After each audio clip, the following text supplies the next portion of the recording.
ഈ ശ്രീധരൻ അദ്ദേഹം നല്ല എഞ്ചിനീയറാണ്, അദ്ദേഹത്തിനെ പറ്റിയൊക്കെ കാര്യം അറിയാം. പക്ഷേ അദ്ദേഹം ഔട്ട്ഡേറ്റഡാണ്.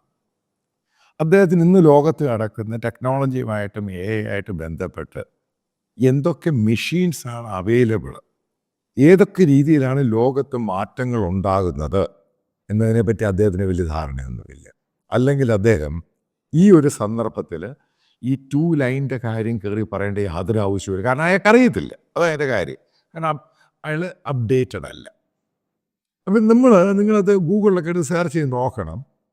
ഈ ഈ എലോൺ മസ്ക് ഉണ്ടാക്കിയ ബോറിംഗ് കമ്പനിയുടെ ഈ പ്രൊഫോക്ക് എന്ന് പറയുന്ന വേർഷനിലുള്ള പോർട്രേറ്റ് 2 ടൈപ്പ് ഉണ്ട്. ഇപ്പം ഈ മിഷൻ എന്ന് പറയുന്നത് ഇതിനെപ്പറ്റി ഒരു കഥയുണ്ട് സംഭവം.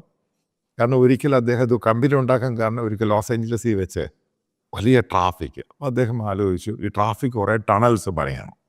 അപ്പോൾ ടണൽസ് പണിയാൻ വേണ്ടി ഈ ടണലിൻ്റെ ഒരു മിഷൻ ഇയാൾ സെക്കൻഡ് ഹാൻഡ് മേടിച്ചിട്ട് ഇത് മാറ്റി മറ്റുള്ള രീതിയിലാക്കിയെടുത്ത് വളരെ ഫാസ്റ്റായിട്ട് എങ്ങനെ ടണൽ, അതായത് തുരങ്കം ഉണ്ടാക്കാൻ സാധിക്കും. കാരണം തുരങ്കം ഉണ്ടാക്കാൻ വളരെയധികം സമയമെടുക്കുന്ന സംഭവമാണ്.